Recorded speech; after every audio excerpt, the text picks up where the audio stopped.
Mulungu wangofuna kuti uvomereze kuti ndili pano olephera mundikonzenso.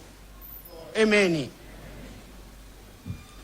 Kukhala ndi maudindo ku dziko lapansi si chiopsezo choopseza na wanthu. Amen. No sir. Kukhala ndi maudindo ku dziko lapansi kaya ndiwe msilikali si chida chotupsira anthu. Amen. Ndi chida chimene chimapangisa kuti anthu mziko akhale safe, akhale ndi moyo wamtendere. Si chida choti anthu ena azichita mantha chifukwa choti iweyo uli ndi udindo. No. Hallelujah. Tena paliponse pamene ifeyo timagwirapo ntchito kaya ndi mu ofesi kaya ndi bungwe lina lililonse, Mulungu adatisiya pamenepo ndi cholinga kuti titumikire anzathu.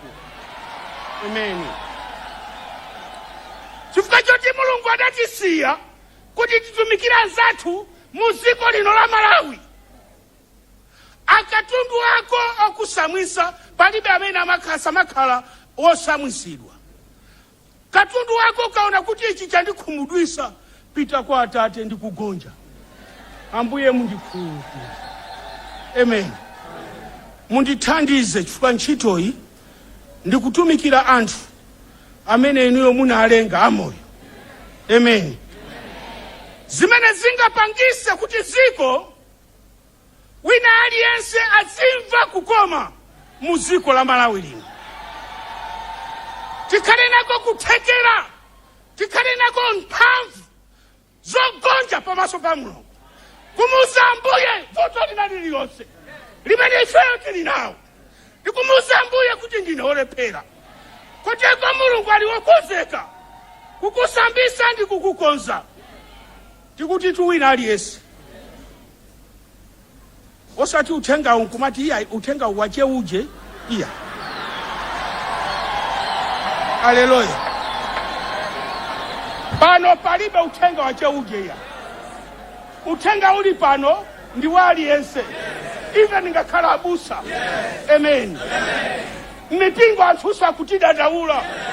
Tinasankhidwa kukhala abusa koma dziko lili kutidadaula. Amen.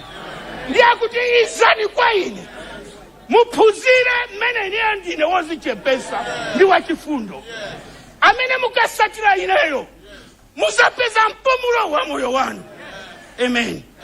Ndipo muli nacho chiyembekezo muchita bwino paziko lapansi pano komanso muchita bwino kumwamba. Fwa Mulungu ali ndi tcheru kuti wina aliyense amene ali paziko lapansi azapereka mphoto kwa aliyense. China chilichonse chimene tili nawochi chitatha. Titasiya china chilichonse paziko lapansi. Kaya uli ndi ndalama utazisiya ndalama. Amen. Yes. Kaya ndi udindo utausiya udindo. Yes. Amen. Kaya ndi ubusa utautandikona, utausiya ubusa. Ulendo wopita kumwamba. Mulungu azapereka mphoto molingana ndi ntchito zimene iwe unachita. Ambuye akudaliseni.